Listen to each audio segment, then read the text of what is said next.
ಇವತ್ತು ಇಡೀ ದೇಶದಲ್ಲಿ, ರಾಜ್ಯದಲ್ಲಿ, ವಿಶೇಷವಾಗಿ ಕರ್ನಾಟಕದಲ್ಲಿ, ಬೆಂಗಳೂರಿನಲ್ಲಿ, ಇವನ್ ಬೀದರ್ನಲ್ಲಿ ಎಲ್ಲ ಕಡೆ ಏನು ಹಾಹಾಕಾರ ಎದ್ದಿದೆ. ಅಡುಗೆ ಅನಿಲ್ ಸಿಲಿಂಡರ್, ವಾಣಿಜ್ಯ ಸಿಲಿಂಡರ್ಗೆ ಸಿಗ್ತಾ ಇಲ್ಲ, ಜನರಿಗೆ ಆಹಾರ ಸಹಿತ ಸಿಗ್ತಾ ಇಲ್ಲ, ಕಾಳಸಂತೆಯಲ್ಲಿ ಮಾರಾಟ ಮಾಡ್ತಾ ಇರ್ತಕ್ಕಂಥದ್ದು ನಾವು ನೋಡ್ತಾ ಇದ್ದೀವಿ. ಮತ್ತೆ ಪುನಃ ನಮಗೆ ಏನು ಕರೋನಾ ಸಮಯದಲ್ಲಿ ರೆಮ್ಡೆಸಿವಿರ್ ಇಂಜೆಕ್ಷನ್ ಕಾಳಸಂತೆಯಲ್ಲಿ 30,000 ರೂಪಾಯಿವರೆಗೆ ಮಾರಾಟ ಮಾಡಿದಂಥದ್ದು ಇದು ನಾವೆಲ್ಲ ನೆನಪಿಸ್ಕೊಳ್ತಾ ಇದ್ದೀವಿ. ಇದು ಅದಕ್ಕಿಂತ ಹೆಚ್ಚಿನ ಒಂದು ಗಂಭೀರವಾದಂಥ ಒಂದು ಪ್ರಕರಣವಾಗಿದೆ. ಕೇಂದ್ರ ಸರ್ಕಾರ ಸಂಪೂರ್ಣವಾಗಿ ಇದ್ರ ಬಗ್ಗೆ ಆಲೋಚನೆ ಮಾಡಲಿಕ್ಕೆ ವಿಫಲವಾಗಿದೆ. ಕೇಂದ್ರದ ಪೆಟ್ರೋಲಿಯಂ ಮಂತ್ರಿ ಆದಂಥ ಹರ್ದೀಪ್ ಪುರಿ ತನ್ನದೇ ಆದಂಥ ಎಫ್ಸ್ಟೀನ್ ಫೈಲಲ್ಲಿ ಅವರು ಸೇರಿಕೊಂಡು ಇವತ್ತು ಅವ್ರು ಯಾವುದೇ ರೀತಿಯ ಕ್ರಮ ತೆಗೆದುಕೊಳ್ಳಿಕ್ಕೆ ಸಾಧ್ಯ ಆಗ್ತಾ ಇಲ್ಲ. ತತ್ಕ್ಷಣವೇ ಅವರು ರಾಜೀನಾಮೆ ಕೊಡಬೇಕು.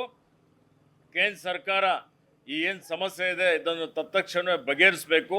ಬೇರೆ ಬೇರೆ ಮೂಲಗಳಿಂದ ಇವತ್ತು ಗ್ಯಾಸ್ಗಳನ್ನು ಖರೀದಿ ಮಾಡಿ ನಮ್ಮಲ್ಲಿರುವಂಥ ಏನೊಂದು ಇವತ್ತು ಸಿವಿಲ್ ವಾರ್ ಆಗುವಂಥ ಒಂದು ಪರಿಸ್ಥಿತಿ ಬರುವಂಥ ಸಂದರ್ಭ ಇದೆ.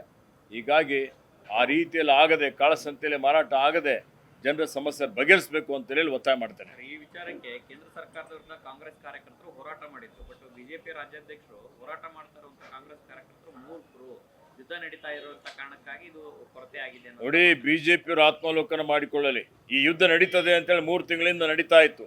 3 ತಿಂಗಳಿಂದ ನಡೀತಾ ಇದ್ರು. ಯಾಕೆ ಇವರು ಪೂರ್ವ ಸಿದ್ಧತೆ ಮಾಡಿಕೊಳ್ಳಲಿಲ್ಲ? ಇವರೇನು ಇವತ್ತು ಇವ್ರ ವಿದೇಶ ನೀತಿ ಏನಿದೆ, ವಿದೇಶಿ ನೀತಿಯಲ್ಲಿ ಇವರು ವಿಫಲಗೊಂಡಿದ್ದಾರೆ. ಇವರು ಸಮನ್ವಯ ಕಾಪಾಡಿಕೊಂಡು ಹೋಗಬೇಕಾಗಿತ್ತು. ಯಾರ ಪರ ಯಾರ ವಿರೋಧನೂ ಇರದ ರೀತಿಯಲ್ಲಿ ಎಲ್ಲರ ಜೊತೆಯಲ್ಲಿ ಸಂಪರ್ಕ ಚೆನ್ನಾಗಿ ಇಟ್ಕೊಂಡು ಬಿಡ್ತಿದ್ರೆ ಈ ಸಮಸ್ಯೆ ಆಗ್ತಾ ಇರಲಿಲ್ಲ. ಬೇರೆ ಬೇರೆ ವಿದೇಶದ ರಾಷ್ಟ್ರಗಳು ಎಲ್ಲಿ ಇವತ್ತು ತೈಲ ಇರುವಂಥ ರಾಷ್ಟ್ರಗಳು ನಮಗೆ ತೈಲ ಸರಬರಾಜು ಮಾಡುವಂಥದ್ದಕ್ಕೆ ಸಾಧ್ಯತೆ ಆಗ್ತಾ ಇತ್ತು. ಅದೇನೂ ಮಾಡಲಿಲ್ಲ, ಕೈಕಟ್ಟಿ ಕುಳಿತುಕೊಂಡ್ರು. ತಮ್ಮದೇ ಆದಂಥ ರೀತಿಯಲ್ಲಿ ಇವರು ಆಡಳಿತ ನಡೆಸ್ತಾ ಇದ್ದಾರೆ. ಹೀಗಾಗಿ ಇಂಥ ಒಂದು ಗಂಭೀರವಾದಂಥ ಒಂದು ಸಮಸ್ಯೆ ಇಡೀ ದೇಶದ ಎದುರುಗಡೆ ಇದೆ. ನಿನ್ನೆ ನಡೆದಂಥ CLP ಸಭೆಯಲ್ಲಿ ಸರ್ DC ಮತ್ತು SP ಗಳ ವರ್ಗಾವಣೆಯಲ್ಲಿ ನಮ್ಮನ್ನ ಅಭಿಪ್ರಾಯ ಪಡೆದಿರುತ್ತಾರೆ ಅಂತ ನೋಡಿ, ಯಾವುದೂ ಆಗಿಲ್ಲ. ಅದು ಆಂತರಿಕ ನಮ್ಮ ಪಕ್ಷದ ವಿಚಾರ ಇದೆ. ಎಲ್ಲವೂ ಸರಿಯಾಗಿದೆ. ಭಾಳ ಸೌಹಾರ್ದಯುತವಾಗಿ ಸಭೆ ನಡೆದಿದೆ. ಎಲ್ಲರೂ ಒಗ್ಗಟ್ಟಾಗಿ ಇವತ್ತು ಜಿಲ್ಲೆಯ, ರಾಜ್ಯದ ಅಭಿವೃದ್ಧಿಗಾಗಿ ನಾವು ಚರ್ಚೆ ಮಾಡಿದ್ದೇವೆ.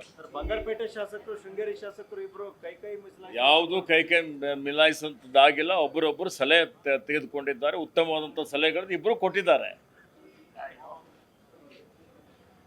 ಇನ್ನಷ್ಟು ಹೆಚ್ಚಿನ ಮಾಹಿತಿಗಾಗಿ ಫಾಲೋ ಮಾಡಿ ಬ್ರಿಗೇಡ್ ನ್ಯೂಸ್ ಕನ್ನಡ.